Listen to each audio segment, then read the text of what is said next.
23 नवंबर 2025 Instagram पे एक video upload होती है जिसके अपलोड होते ही वो वीडियो आग की तरह वायरल हो जाती है। वो वीडियो ये थी।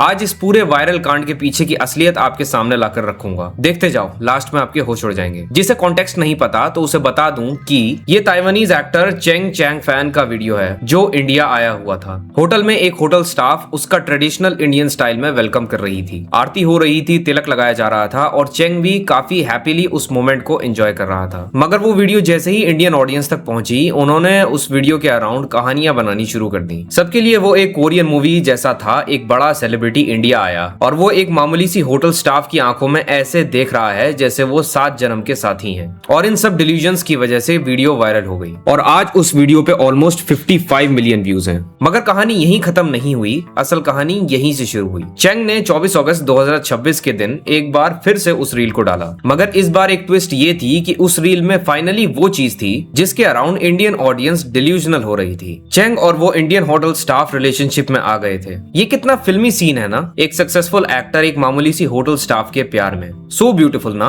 पर नहीं, असली खेल यहीं से शुरू होता है क्योंकि वो जो एक्टर है वो ओपनली गे है यार। इससे पहले कि कोई बाइसेक्सुअल वाली जस्टिफिकेशन दे कि वो बाय भी हो सकता है, पर नहीं यार, वो ओपनली गे है। और अब यहीं से पूरी स्टोरी इंटरेस्टिंग हो जाती है। चेंग को उस नवंबर 2025 वाली रील से पहले 2-3 लाख की रीच आती थी और इंडिया वाली रील पे 5 करोड़ की रीच। भाई जिस रील को शायद उसने एक नॉर्मल ट्रैवल मोमेंट समझकर अपलोड किया था, उसने उसके नॉर्मल कंटेंट के कंपैरिजन में लिटरली एस्ट्रोनॉमिकल रीच ले ली। क्या अब भी आपको समझ नहीं आया कि यहाँ क्या हुआ है? अरे सिंपल सी बात है, चेंग एक्टिंग सिंगिंग से ज्यादा ब्रांड कोलैबोरेशंस करता है। चेंग को पता है कि ब्रांड कोलैबोरेशन के लिए इंस्टाग्राम पे ऑडियंस का होना बहुत जरूरी है और ऑडियंस इंडिया की हो तो और मजे, क्योंकि इंडिया एक बहुत बड़ा मार्केट है। उसने एक बार इंडियन ऑडियंस का इमोशनल ट्रिगर एक्सीडेंटली डिस्कवर किया और फिर उस ट्रिगर को दोबारा प्रेस कर दिया। पहली बार ऑडियंस ने स्टोरी बनाई थी, दूसरी बार उसने ऑडियंस को स्टोरी देने का काम खुद कर दिया। और ये डिफरेंस समझना बहुत इंपॉर्टेंट है। पहली रील में ऑडियंस कह रही थी भाई इन दोनों में कुछ है, दूसरी रील में चेंग खुद ऐसा कंटेंट डाल रहा है जिससे ऑडियंस को ऑफिशियली वही कंक्लूजन मिल गया। और फिर बस क्या, रातों रात चेंग वायरल। चेंग के फॉलोवर्स रैपिडली ग्रो कर रहे हैं, हर कुछ घंटे में हजारों फॉलोवर्स का राइज।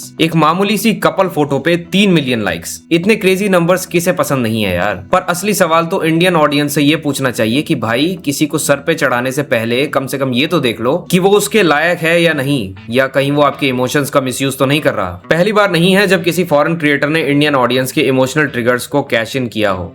इससे पहले एस्टन हॉल जैसे कंटेंट क्रिएटर्स और KSI लोगन पॉल जैसे ग्लोबल आइकन्स भी ये गेम अच्छे से खेल चुके हैं। जब भी किसी क्रिएटर को अपनी रीच स्पाइक करनी होती है या अपनी डेड एंगेजमेंट को रिवाइव करना होता है तो उनके पास सबसे आसान ऑप्शन होता है इंडिया आना या इंडियन कल्चर को हाइप करना। हमारी ऑडियंस इतनी ज्यादा वैलिडेशन हंग्री हो चुकी है कि जैसे ही कोई गोरे रंग वाला या फॉरेन फेस हमारे कल्चर, लोगों या खाने की तारीफ करता है, हम तुरंत उसे अपने सर पर बिठा लेते हैं।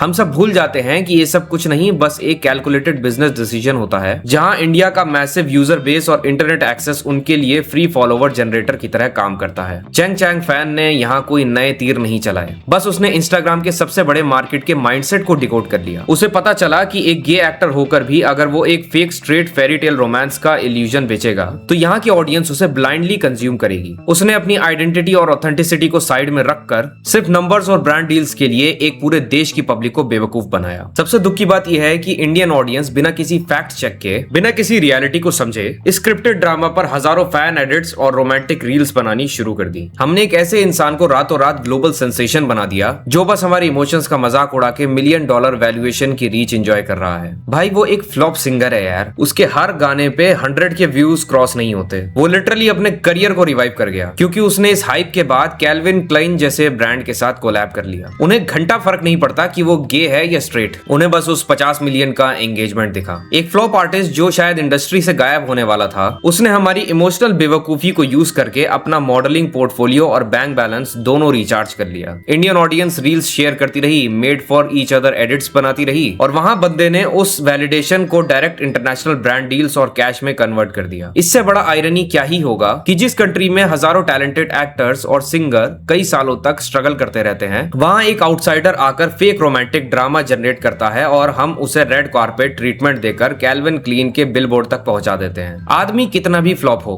अगर उसे पता है कि इंडियन ऑडियंस को कहानियां और फॉरेन अप्रूवल कितना पसंद है तो वो इजीली हीरो बन सकता है। चैंग ने सिर्फ ऑडियंस को ही उल्लू नहीं बनाया बल्कि ये साबित कर दिया कि हमारी इमोशनल फ्रेजाइलिटी को एक्सप्लॉइट करके कोई भी अपना गिरता हुआ करियर रातों रात रिवाइव कर सकता है।